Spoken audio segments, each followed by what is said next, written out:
guys feeling good this morning? Enjoying the first day of winter? It's warm in here though. Hey, welcome to First Christian. My name is Jimmy. I'm one of the pastors at FCC. I'm so glad you're here today. We're gonna roll quick because we got a lot of ground to cover today and we're gonna do it real fast, all right? But let me just mention two things before we go any further. First of all, I would love to see you tonight at 6 o'clock in the Heritage Hall, which is, it's like our fellowship hall is what we call those of us who grew up going to church, we call it a fellowship hall. You might just think it's a big room, but that's okay, same thing, all right? Down the hallway at the end of the building, we're gonna have a meet and greet for our new student ministry pastor, Clarence, tonight. We'd love for you to come and grab some coffee and some cookies, and yeah, we can clap for that. That's exciting. You're getting a lot of applause. Don't let that go to your head this last couple weeks, okay? So you don't have to stay long if you don't want to, or you can stay the whole time. You can pop in and just meet him and take off if that's what you need to do. If you want to be back in time to see the Bengals lose tonight, they play the late game, so we're trying to get Brian out of here real quick, all right?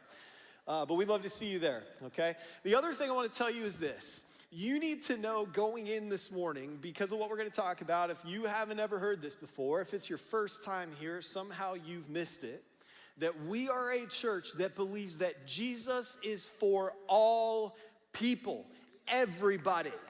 He's for everybody.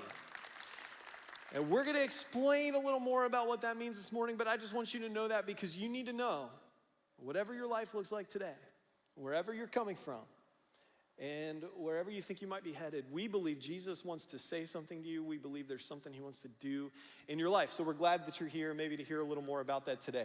Let me kind of set the table for you, okay? We're starting a new series today. And this series is called 4. And here's what this series is about. This is the next 4 weeks, today and the next 3 weeks.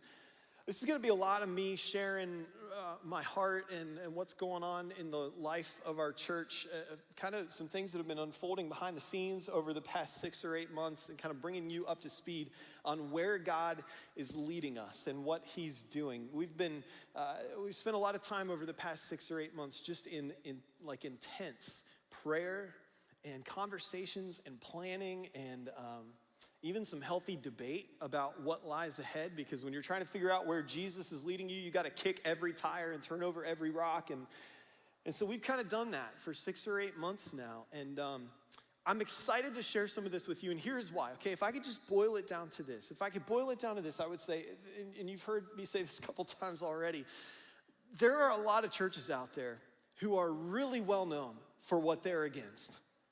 And man, you don't have to look very long to find a few. There are a lot of churches that are well known for who they're against. And I never want that to be this church, ever. We're gonna be a church that's known for who and what we are for. And so this sermon series, 4, is where we're gonna take a look together as a family. And we're gonna talk for a few weeks about who and what we are gonna be for. And mark my words, people are gonna know it.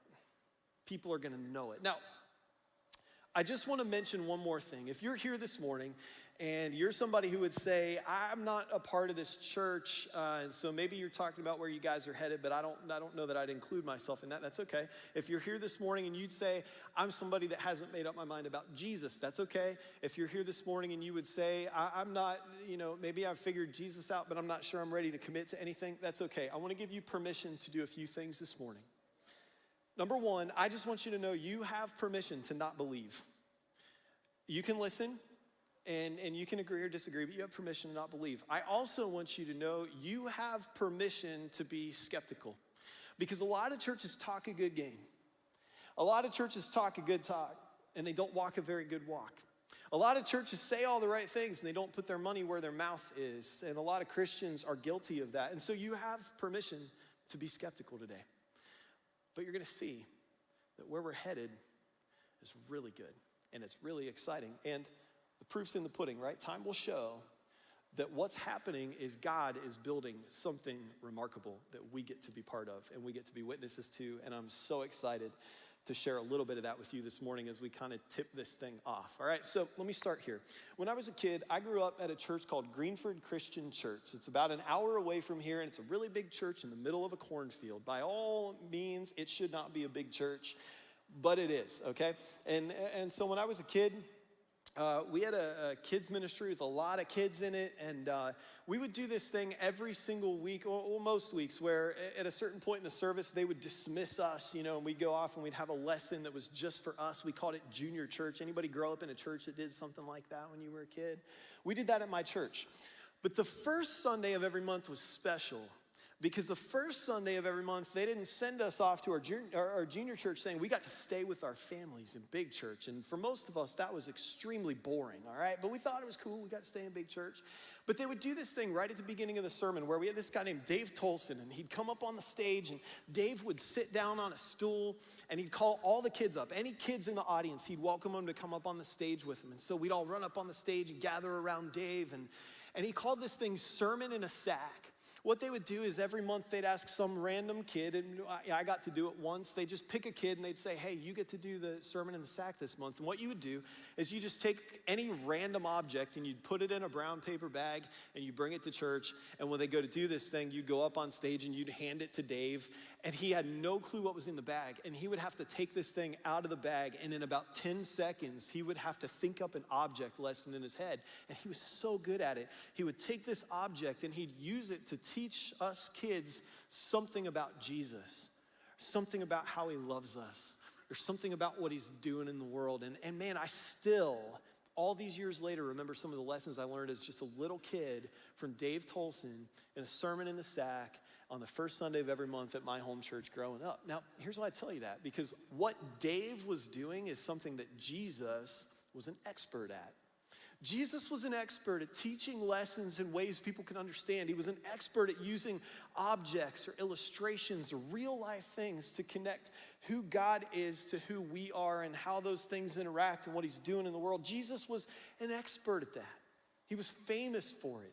When Jesus talks about sheep, it's because he was teaching shepherds. Or when he talks about seeds, it's because he's talking to farmers. Or, I could go on and on. Like, he was so good at connecting real life to what people were going through and then taking that and connecting it to who God is and what he's trying to do in their lives and in the world. And so I love this because it's how we learn so much about God's character, things that we never understand if Jesus hadn't made it understandable, just like Dave Tolson made some of those things understandable for me as a little kid. There's a chapter in Luke, it's chapter 15. We call it the Lost and Found chapter, where Jesus teaches 3 of these parables. It's what we call these stories. We call them parables, and he teaches 3. He teaches, the last one's the parable of the lost son. Some people call it the parable of 2 sons. It's a story of this son who rebels, takes his inheritance, runs off, and lives like an idiot, squanders it all, wakes up one day, realizes what he's done, comes home begging for forgiveness, and his father just welcomes him home in this beautiful picture of forgiveness and redemption. And it's this amazing illustration of the father representing God and the son that's lost representing each of us when we realize, man, I can't live my life the way I've been living it. I need forgiveness, I need restoration, and God just welcomes us with open arms. I love that. But we're gonna talk about that another day. The second story, the middle one, is the parable of the lost coin. It's a story of a woman who has 10 coins. Each coin is worth a day's wages, and she loses one. Now, a day's wages is not nothing, but it's also not a ton of money, right? But this woman searches high and low and turns over all the furniture in her house and sweeps, and she's looking under the rugs, and she searches everywhere until she finds this one coin that was lost. And when she finally finds it, she calls all her friends and tells them, you're not gonna believe this. I found my lost coin. You gotta come over and hang out like this. I'm so excited. I gotta have a party right now in my house, right? So Jesus tells a story where the woman in the story, again, represents God, and it's to paint this picture that when something is lost that matters to him, or more to the point, when someone is lost that matters to him, he searches and pursues, and when he finds someone that's lost, he celebrates. But we'll talk about that another day. The first story in Luke chapter 15 is my favorite. It's called the parable of the lost sheep. It's a story of a shepherd who's out in the wilderness one day. He's leading his sheep maybe through a valley, and he's got 100 of them, and he stops and he counts them up, and he realizes, well, hang on, I've only got 99 sheep. He counts again, he's like, oh, one. And he realizes that one of his sheep, one of his 100 sheep, has wandered off. And so what does he do? Well, Jesus explains, starting in verse chapter 3, he tells us this story. Suppose one of you has 100 sheep and loses one. Doesn't he leave the 99 in the open country and go after the lost sheep until he finds it?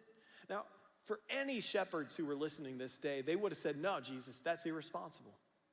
No, Jesus, that's a dumb thing to do. No, that's some would even say reckless.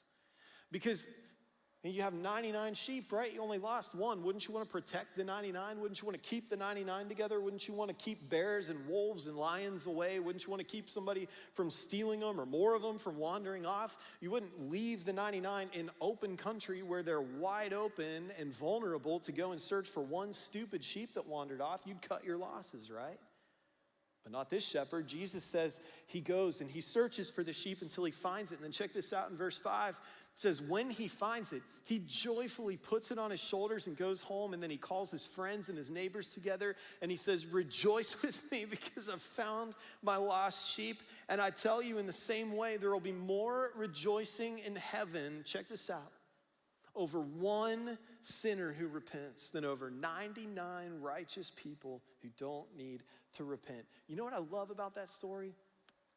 In this story where the shepherd represents God, and he doesn't just keep the sheep together and call for the lost one and hope that it hears and comes back. And he doesn't say, well, let's just sit still and maybe it'll wander back through and we'll grab it. No, he leaves the 99 and he goes and pursues the one. And when he finds it, this is the best thing, right? He doesn't just lead that sheep back. Jesus says he puts the sheep on his shoulders and he carries it home. It's this incredibly beautiful picture of how God pursues people who are far from him. And he carries them back. And so what point is Jesus trying to make with this story? He's trying to make this very simple point. He's trying to teach us that all people matter to God. All people. You see, Jesus, man, he did everything short of sin to reach people who were far from him.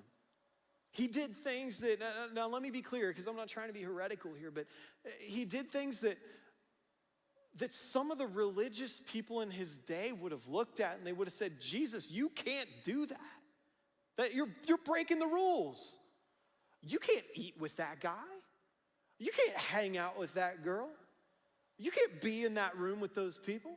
Jesus, don't you know better? You can't do that. You're breaking the rules, man. Well, now I know Jesus never sinned, and so I'm not questioning anything he did. But what I'm telling you is some people would have looked at some things Jesus did, some of the people he hung out with, and they'd have said, Jesus, that's a little reckless. But he tells us stories like this to illustrate the point that all people matter to him, and he wants all people to come to him. And so with that in mind, I want to start to share with you a little bit about where we as a church are headed. I want to start to share with you a little bit about what the future looks like for First Christian Church, about what we're going to be about in the next season of life of our church. Because this is an old church. This church has been in this city for 160 some years. We've been around maybe longer. We've been around a long, long time. We've got a rich legacy. We are one of a number of great churches in this community. There's a rich legacy, a rich history in this community. But we say this all the time, and we don't just say it because it sounds good, and we don't just say it because it looks good on a t-shirt. We don't just say it because it makes a neat hashtag. I say it because I believe it's true. The best is yet to come. There are better things ahead. God is still moving and he's building something incredible. And so I want to start to share a little bit about that with you. And so we're going to start at the beginning. In Matthew chapter 28, Jesus, he shares his final words to his followers before he leaves earth, returns to heaven to go be with the Father. He gives us some commands. This is what he says.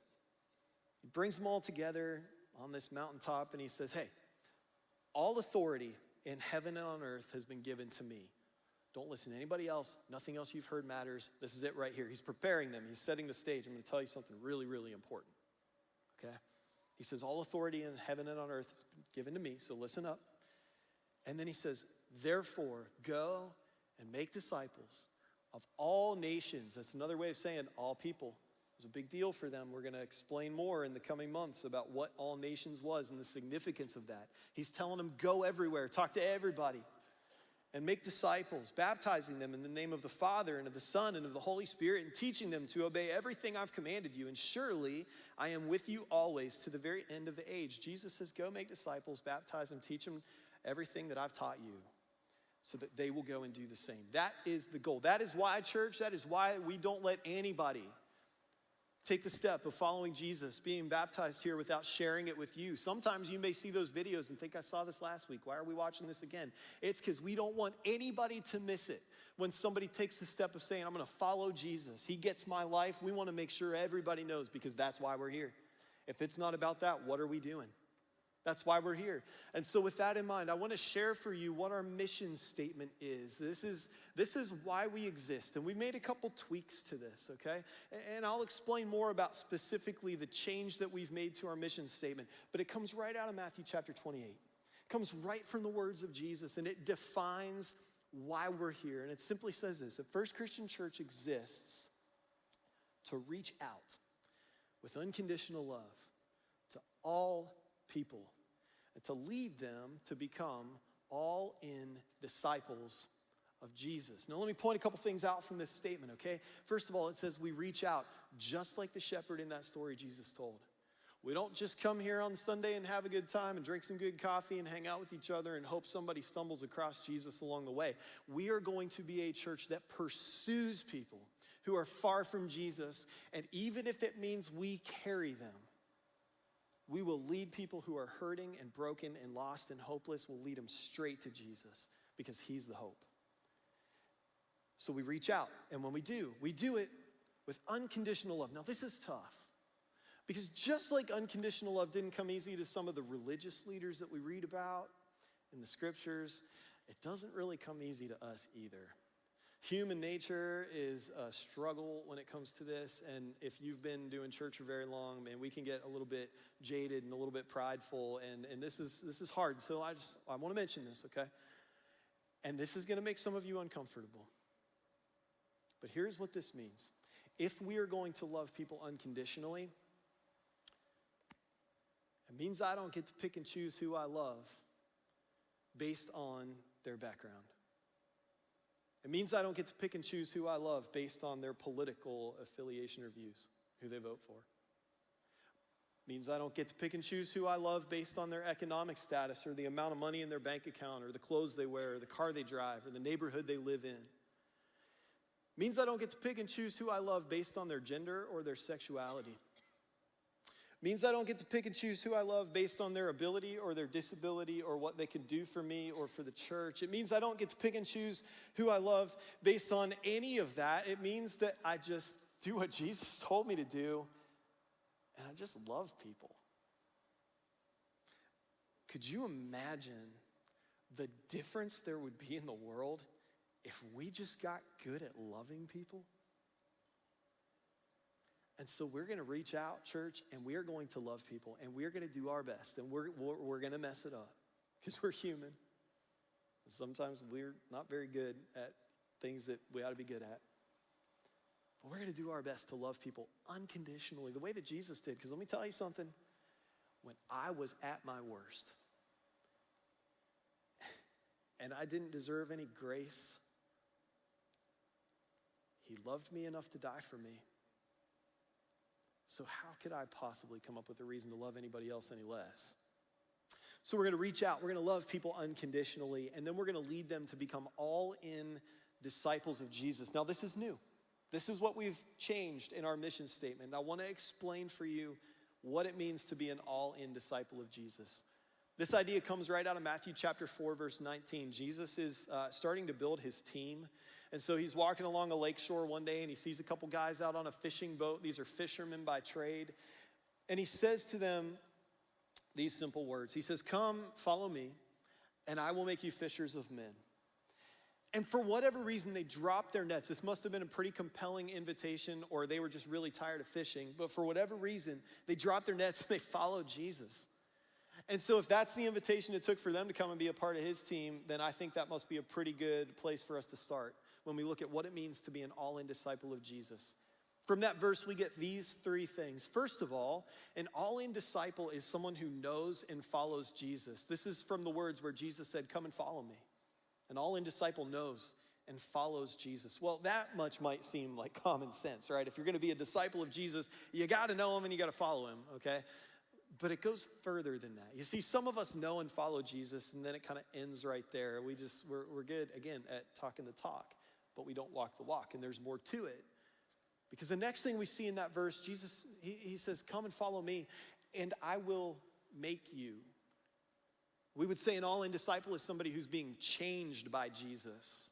There's transformation happening in their life. He's molding them. It's a painful, sometimes excruciating process of coming to look more like Jesus all the time. So an all-in disciple doesn't just know and follow Jesus. You're being changed by Jesus. He's working on your life, and you look more like him as time goes on. But it doesn't just stop there, because I know some people, and this has been me. I know people who are really good at saying, all right, Jesus, you can change me and do what you want in my life, but just don't ask anything of me beyond that, right? But there's more. Jesus says, come and follow me, and I will make you fishers of men. In other words, I'm gonna send you out. You're not gonna try to catch fish anymore. You're gonna go get people. You're gonna go pursue people who are far from me, and you're gonna lead them to me. That's the mission of Jesus. That's what we're called to. Matthew chapter 28, go and make disciples, baptizing them, teaching them to obey everything I've commanded you, right? And so an all-in disciple knows and follows Jesus and is being changed by Jesus, but they're committed to the mission of Jesus. And that's what we want to lead people to be. We want to be people who know and follow Jesus, and we're being changed by Jesus, but we are committed to his mission. We are on mission. The church, it's not an event, and it's not a program, and it's not a service, and it's not a building or a campus. It's not a denomination. It's not a faction. It's none of that stuff. The church is supposed to be a movement. We are supposed to be people who are on mission with Jesus, and we carry that everywhere we go. It's living life on purpose. I said that a number of times earlier this year, that being on mission with Jesus, you just live your life, you just do it on purpose. You understand every interaction you have with somebody, every day, every conversation is an opportunity to share your hope and to share your faith and to share who Jesus is with somebody else. And so that's the kind of people we want to be. We want to be a movement. We want to be on mission. And so that is our mission statement. That's how we would define what it means to be an all-in disciple. And those two things are critically important, but let me tell you, they're critically important because not only do they describe why we're here and some of the things we're gonna do, but they point to why we're gonna do it. And in case you need some more clarity, let me give you that. See, we did a little research not long ago, and we found out that within 7 miles of the campus that most of us are sitting on, if you're watching online somewhere else, and this may not be you, but where most of us are this morning, within 7 miles of this place, we have 198,000 people who live like in that radius. 198,000 people. And that same survey data taught us that by their own definition, 68,000 of those people self-profess, say, I have no faith involvement, no connection to a church, no relationship with Jesus, like nothing. On the faith line, it's like flatlined. Okay, 68,000, it's more than a third of the people who live within 7 miles of where I'm standing this morning. Now, I'm not gonna speak for you. I'm just gonna speak for me. And I'm gonna say, that's unacceptable. I don't want anybody to live without the hope that I've experienced because of who Jesus is. I don't want anybody to live without the purpose that I've experienced as I've come to understand why he might have put me on this earth. Because I look around and I see a lot of people that don't have a clue where to start to answer that question. And I don't want people to live that way. I don't want people to go through their life never understanding how much they are loved. And so to think that there are 68,000 people within 7 miles of where I'm standing right now, we have a big job to do. So big, in fact, that it might seem like, oh my gosh, how could we ever do this, right? But I heard somebody say something a long time ago that I want to challenge you to start to consider. It's a really simple kind of mantra that you can live by. And it just says this, just do for one what you wish you could do for everyone. Don't let the weight and the magnitude of 68,000 people who don't know Jesus put so much pressure on you that you feel helpless, like I don't even know where to start, so I'm just not gonna do anything, and it's like a paralyzing like lack of, like our bearings, or it's a fear or whatever, I don't know what to do with that. Don't let that happen. Just do for one what you wish you could do for everyone. That is what it means to be for the one.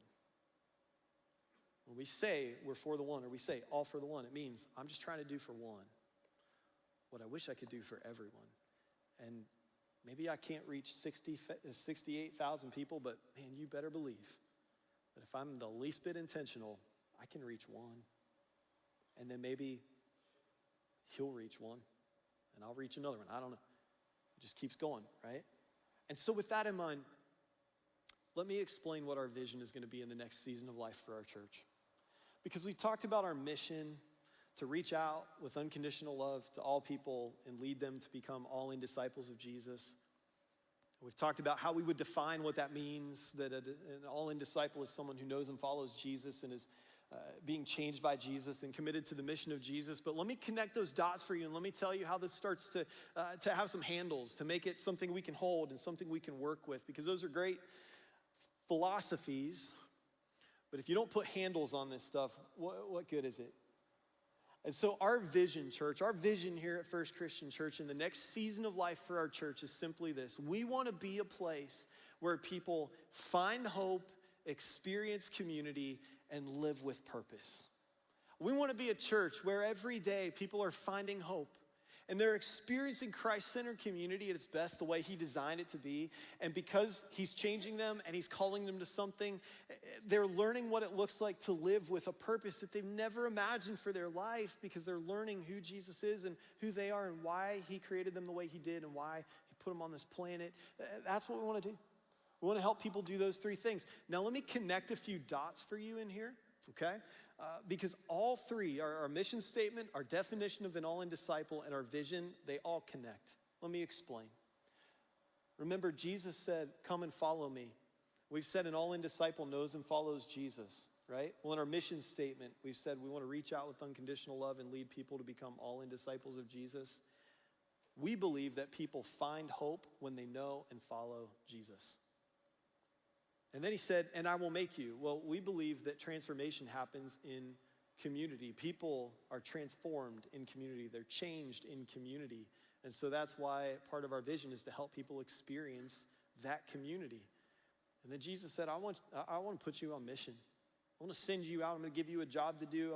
I'm trusting it to you. Well, man, when we come to experience what it's like to be a part of that mission, we learn what it means to live with purpose, like we never have before. And so if we're going to be good at helping people be all-in disciples, people who are committed to the mission of Jesus, they're going to learn what it feels like to live with purpose, and it's good. It's so much better than living without it.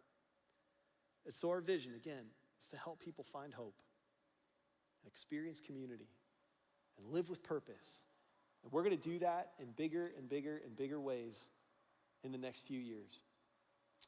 But if we're going to do it, and if we're going to do it well, it's going to require some things of us. So let me share this with you. In Luke chapter 5, we read one of my favorite accounts in all of the Gospels. Here's what's happening. Jesus, he's been traveling and teaching, and he's pretty tired. And so I'm assuming he must be, because for whatever reason, he decides, I'm going to go home. So he goes back to his hometown of Capernaum, and he's kind of hiding out in this house for a few days, just trying to get some rest. But it doesn't take long until the word gets around town that Jesus is here, and so people start to gather outside the house. And so he says, all right, well, there's no point resisting it. I might as well start teaching and healing people again, right? And so they open the doors to the house, and a crowd floods in. So many people that the crowd's lined up way beyond the doors of the house, out into the streets, like all across the front porch and across the front yard and out into the street. People just packed in, trying to hear a little bit of what Jesus has to say, trying to catch sight of a miracle, maybe hoping to be healed themselves. Well, as he's teaching, there's some religious leaders in the crowd and all these people packed in. Some men come along, and they're carrying a friend of theirs on a mat. This guy's paralyzed, and so they're trying to get him to Jesus, just hoping maybe Jesus will heal him. But they get to the house, and their hearts sink because they see this crowd, and they know there's no way we're going to get through to get to Jesus. These people aren't going to let us through with this guy on this mat. Like, the crowd's packed in way too tight. And so they're trying to figure out what to do, and they're a little discouraged and like scratching their heads. And then one of them looks, and on the side of the house, he must have seen a staircase. It was pretty common construction in that day that people would have stairs to go up to their roof. And so he says to his buddies, hey, I have a crazy idea, but just follow me, okay? So they pick the guy up, they carry him up the stairs onto the roof. And then the same story in the book of Mark literally translates to, they unroofed the roof. They start digging a hole right through the roof of this guy's house, right? And so if you're the guy who owns this house, you're sitting there listening to Jesus and some dust starts to fall from the roof. Maybe like a big chunk of like mud just like drops right in the middle of the room, right in the middle of the sermon. And everybody's looking around like, what's going on? And then from the ceiling, here comes this guy on a mat. And they lay him on the floor right in front of Jesus. So Luke says Jesus sees this. And he sees like through the hole in the roof. I picture Jesus just smiling at these guys and they're like waving awkwardly through the ceiling, you know? And he says in Luke, like Luke writes, that Jesus was so moved by the faith of the man's friends that he looks at the man and he says, your sins are forgiven. And I'd have to think his friends are on the roof going, Jesus, wait a second, thanks for that, but what about his legs? Right? Well, the religious leaders are thinking the same thing. In their minds, they're thinking, you can't forgive his sins. Only God can forgive his sins. Jesus, once again, you're breaking the rules. You're not allowed to do that. This is blasphemy. This is a big no-no. You cannot say that. But as he always does, he knows what they're thinking. And so he responds to them and he says, hey, guys, let me just ask you a dumb question. What's easier, for me to say his sins are forgiven or for me to say, get up and walk? Now, you and I know, obviously, it's easier to say his sins are forgiven, right? I could bump into you in the lobby after church, and we're just chit-chatting about the football game later today, and I could say, hey, by the way, your sins are forgiven. Hope you win your fantasy game. Have a great day, right? And you are your sins forgiven or not? Like, I could say that they are. You might be skeptical, but can you really prove it? Well, Jesus knows that people are skeptical and these religious leaders are doubting and questioning. And so he says, of course, like it's easier for me to say your sins are forgiven. And then he says, but I want you to believe, so if this is what it takes, fine, get up. And it says the man stood up and he picked up his mat and he walked out. And Jesus drops the mic. And the guy's got a new skylight. And we learn two things from this story. Number one, just like that man's friends weren't gonna let anything stop them from getting him to Jesus so that Jesus could do what only he could do in this person's life, this person that they loved and this person that mattered to them so much, this person that they had watched struggle and suffer just to survive. This person that had brokenness and hurt in their life in ways that most of us couldn't understand. This person that their hearts broke for every day. They knew the only hope for this guy is if we could just get him to Jesus. Maybe Jesus will do what only Jesus can do. And so they weren't gonna let anything get in their way, not even a roof. Guys, if we are gonna be good at this, we're gonna have to wreck some roofs. In church, we're gonna do it. We're gonna have to think outside the box. We're gonna have to get creative. We're gonna have to try stuff that some people are gonna think is stupid. We're gonna do some things that some people are gonna point at us and they're gonna say, that's a little foolish. It's a little irresponsible. It's a little reckless. But guess what? Jesus did it all the time. And so people are gonna look at us and they're gonna question, are they crazy? Have they lost it in there? Why are they doing what they're doing? But I'll tell you why. It's because we're gonna wreck roofs if that's what it takes to get people to Jesus. Nothing's gonna stand in the way. Now, with that said, let me tell you the other thing we learned from this story. There's this idea, this popular idea among some Bible scholars that it was Peter's house that Jesus was hanging out in. If you don't know who Peter is, he was one of Jesus' closest friends. He was one of the apostles and lived in Capernaum. And so a lot of people think it might have been Peter's house where Jesus was hanging out. Here's why I tell you that. Because for Peter, as a follower of Jesus, hanging out with him this particular day in his living room, it just happened to be his roof that got wrecked. Now, I know that following Jesus comes with a cost. And if you've been following Jesus for very long, you know that too. And on this particular day, it cost Peter a hole in his roof. And for you and me today, it might cost us something else. It might be something you're a part of, that you love being a part of, that you can't be a part of anymore. It might be something in the church. It might be a way that you like. Maybe we've done something here for a really long time and you like it the way it is, and we say, we're not going to do that thing anymore. That's going to be really hard. It might be something else entirely, but what I know is following Jesus comes with a cost, and if we're going to take this mission and this vision seriously, the way that Jesus intended it for us to do that, we're going to have to wreck some roofs, and I just have to know it might just be my roof that gets wrecked. It might be yours. But you know what? At the end of the day, there is only one thing that matters to me, and it's not my roof. The only thing that matters to me is that people who don't know Jesus, people who don't have any hope, they have hope. Man, I'm thinking about my one. Somebody I love with all of my heart. I just want him to have some hope.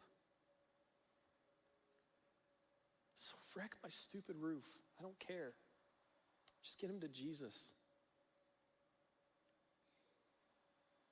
That's what we're going to do. That's what we're going to do. So let me tell you some specific ways. We're going to focus on 3 things.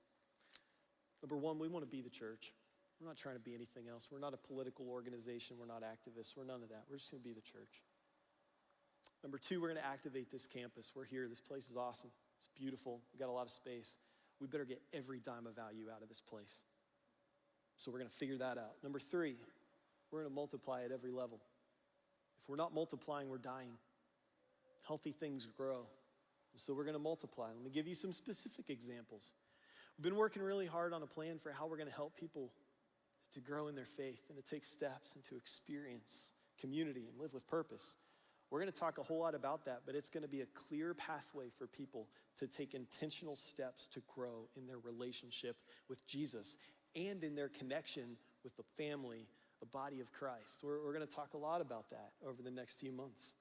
We're going to talk about our multi-site plans. Let me be clear about one thing. If we're going to go from being a church that meets in one place to a church that meets in more than one place, there's only one reason I can think of that's good enough to do something like that, and it's not to have a bigger church. Some churches go multi-site because they just want to grow. Well, you know what? If your intention's good in that and you want to grow because people are meeting Jesus, then more power to you. But let me tell you, if we're going to go multi-site, it's going to be because we get so good at making disciples and we get so good at bringing hope to people that it would be selfish of us to keep it in one place. And so when we go into a new neighborhood or a new community, we're going to go to meet people's needs. And then we're going to invite them to be a part of following Jesus with us. And so we're going to talk a lot more about that. We're going to talk about a development plan for this campus and some things we're going to do right here in this spot to help give hope to people and help them find and follow Jesus. We're going to have some new resources, cool new stuff for families to disciple each other and for that to happen among groups of friends and all over the place. We're going to put some tools in your hands that are going to help you be better than ever at sharing your faith with people who don't know Jesus and make it easy. Look, if sharing our faith is hard, it's for one of 2 reasons. It's either because it's intimidating, and it is, or we've overthought it, and we have. So we're going to work on both of those, okay? Can I tell you what else I want to see? I want to see fewer marriages in crisis. And so we're going to be a part of some solutions with that, from making counseling easier to get, to being better at praying and encouraging and supporting and loving people through difficulties. We're going to be a part of some initiatives around fostering and adoption in our community. We're going to help families who feel called to provide homes for loving children to have the encouragement and the training and the financial support they need to offer those homes. And because we're here, there will be fewer orphans in Stark County. We're going to be a part of that. We're going to be a part of helping homeless people find housing. We're going to be a part of training up future kingdom builders. We've got a residency program we've built. We've already got our first resident in it. He's working with us right now. We're going to train up a future generation of kingdom builders who are going to go off on mission to other places, because it's not about our church, it's about his kingdom. And it will not be about our church, it's going to be about his kingdom. That's what we're here for. And we're going to be a place that intentionally leverages events in our community and uses those things as opportunities to share hope with people. We're going to get better at that than we ever have before. And guys, it's for one reason and only one reason. In case I haven't been clear about this before, let me say it one more time. I don't care if anybody knows my name. I don't care if anybody ever reads a book I write. I don't care if I get invited to speak in a conference, and I really don't care if they know your name either. I just want them to know Jesus. That's it. I just want them to know Jesus. And so we're gonna do this to build his kingdom, for his glory, to make him famous, and hopefully heaven's a little bit more crowded because we got really good at what we're here to do. That's our goal. So here's what you do with that this week. Next week, we're gonna talk about what it means to be a church that's for our city. And I can't wait to get into that. But this week, I wanna ask you, who's your one? If you're following Jesus, who's the person that he's put in your life, within your circle of influence, who doesn't know him, and they're not experiencing hope, and they haven't found community, and they're not living with the purpose that they could have if they were only, if they'd only found it in Jesus? Who is that person that's in your life? I wanna ask you to think about that, pray about that, and then name them. Don't just wander around and hope you luck your way into an opportunity to lead somebody a little closer to Jesus. Name them. And then start praying for that person and asking God to give you opportunities to love that person. And he will. And we're gonna spend a lot of time talking about what to do when those opportunities come up, because it is a little scary, I understand. But name them and pray for them. See what happens. And again, it's just to see people come to know Jesus who don't right now. And so, one more time, our mission, why we exist, is to reach out with unconditional love to all people and lead them to be all-in disciples of Jesus, people who know and follow Jesus, and they're being changed by Jesus, and they're committed to the mission of Jesus. And to do that will help people find hope and experience community and live with purpose. And here's what I think is gonna happen. For a church like ours, that's got this really rich history, a great legacy, I would bet my last dollar that years from now, some people are gonna be sitting where we are, maybe somewhere else, I don't know, buildings come and go. But they're gonna look back at this season of life in our church, and somebody somewhere in our community is gonna be thankful for what we're doing. I heard somebody pose a question one time. If your church closed their doors, would your community care?